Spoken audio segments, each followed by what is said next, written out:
Hello friends, चलिए हम अपना दूसरा कंसेप्ट शुरू करते हैं, डिफरेंस वाला। जब आपको डिफरेंस निकालने को बोले, जैसे मान लो आपके पास कोई भी प्रिंसिपल दे देता है, ठीक है, उन्हें प्रिंसिपल दे दिया 4,000। ठीक। एक और चीज़ भाई, हमारे प्रिंसिपल किसी काम का नहीं होता जब हम ब्याज का डिफरेंस निकालते हैं तब। ठीक है भाई, इस बात को हमेशा गांठ बांध देना कि भाई हमारा प्रिंसिपल किसी भी काम का नहीं होता है। आगे देखो भाई, रेट में कितना दे दिया, 20% की 1/5, उसके ऊपर क्या लग रहा है, दर लग रही है।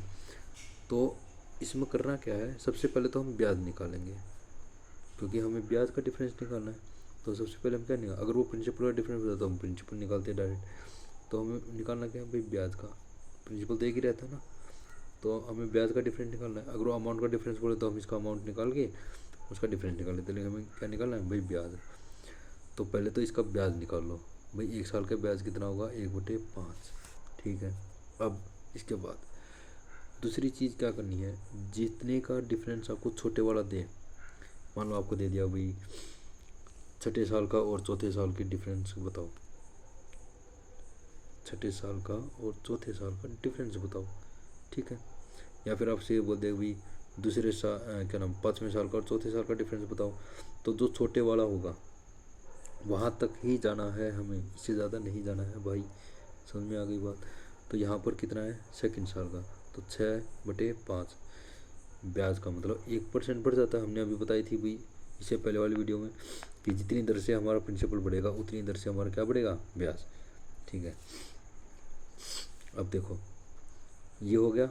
अब डिफरेंस आगे, ये तो हो गया हमारा सेकंड ईयर का ब्याज। अब वो कह रहा है कि इन दोनों का डिफरेंस। भाई डिफरेंस कैसे होता है, देखिए, जो इन दोनों का डिफरेंस आएगा, जो हमने सेकेंड ईयर के ब्याज में जो वो लिखी थी, दर लिखी है, उन दोनों का डिफरेंस कितना आ जाएगा, 1/5। ठीक है। इससे आपको मल्टीप्लाई करनी है। अब इसको जब आप सोल्व कर दोगे तो आपका आंसर आ जाएगा। ठीक है भाई, सोल्व कर लो। ये कितना है, 4 × 1 2 3 हज़ार। ये कितना है, 25। 125 गुना में 8। भाई 125 को अगर काटोगे तो 8 से जाएगा ये। ठीक है। 12×8 = 96, 4×20, तो 96 + 4 हज़ार। तो 8×4 = 32 और 6 दूनी यानी कि 32 गुना में 6, 6 दूनी 12, 6 × 18 और 192। भाई ये आपका क्या आ जाएगा, तीसरे साल का और दूसरे साल के ब्याज का अंतर 192। और अब ये कैसे आया वो देखो भाई, मान लो अपने पास 1,000 रुपये, मान लो एक बारी, इसके ऊपर हमने ब्याज लगाया कितना, 1/10। ये 1 साल का ब्याज आ गया हमारा, कितना आ गया भाई, 100 रुपये। ठीक है। अब वो ये कह रहा है कि भाई मुझे चौथे साल का और तीसरे साल का ब्याज का अंतर ढूंढना है। भाई देख लेते हैं कैसे आएगा। भाई पहले चौथे साल का ब्याज निकाल लो, 1/10 है तो रेट है, तो इसका ब्याज कितना आ जाएगा, 1/10 दूसरे साल का, तीसरे साल का, और ये चौथे साल का आ गया। और 3 साल का कैसे हो जाएगा भाई, 11/10 गुणा में 11/10। ठीक है, आ गया। अब इसको इससे डिफरेंस करना है भाई, यहाँ से इसको डिफरेंस करोगे तो 2 आ जाएंगे कॉमन, तो 2 कॉमन आ गए।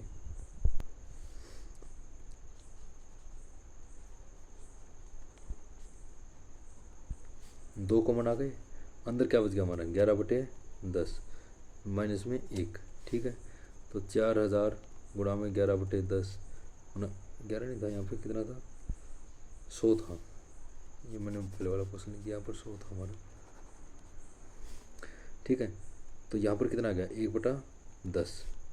अब देखो भाई वही चीज़ आ गई, हमने क्या लिखा था उधर, 4,000, यही चीज़ तो लिखी थी हमने। ये देखो भाई, 4,000 गुणा में 1/5, ये पहले बार का दर आ गया जो हमने यहाँ पर निकाला था, 1/10। उसके बाद 6/5 यानी सेकेंड ईयर का आ गया, ये सेकेंड का आ गया। यहाँ पर इन दोनों डिफरेंस ही पूछ रखा था, तो यहाँ पर हमने 4 साल का लेके चल रहे थे, थर्ड और फोर्थ, और यहाँ पर हमने थर्ड साल का निकाल लिया, ये सेकेंड और थर्ड। इन दोनों का डिफरेंस किया तो कितना आ गया हमारा, 11/10 गुणा में 1/10, इन दोनों का डिफरेंस आ गया ना भाई। और यहीं पर हमने लिया था 1/5, 6/5, इन दोनों डिफरेंस 1/5। ठीक है भाई, इसको तो मल्टीप्लाई करो तो कितना देगा, 192। उम्मीद करता हूँ आपको समझ में आया होगा अच्छे से। अब इसका सेकंड पार्ट और देखते हैं एक बारी। भाई आपको सेकंड ईयर का ब्याज दे दिया, पहले से ही दे रखा है उसने सेकंड ईयर का ब्याज। अब वो आपको ये करा कि फोर्थ ईयर का और थर्ड ईयर के ब्याज का अंतर कितना होगा। भाई बड़ा आसान है, कोई दिक्कत नहीं, ये तो बहुत छोटा है भाई। 1 2 3 4 इसने ब्याज पहले से दे रखा है, गुणा में ब्याज दे रखा है ना। थर्ड ईयर का हमें निकालना है, थर्ड ईयर का कितना आ जाएगा, 11/10। इन दोनों का डिफरेंस कितना हो गया, हमें वहीं तक ही जाना है जो छोटी वाली वैल्यू हो। कितना हो गया इन दोनों का डिफरेंस भाई 1/10, ठीक है। 2 जीरो से 2 जीरो कट गई तो कितना 11 इंटू 1 1100। ये आपके प्याज का अंतर है, बस सिंपल है, ठीक है। उम्मीद करता हूँ आपको समझ में आएगा। चैनल को सब्सक्राइब करें, सपोर्ट करें, लाइक करें, शेयर करें। थैंक यू भाई, have a nice day, good night.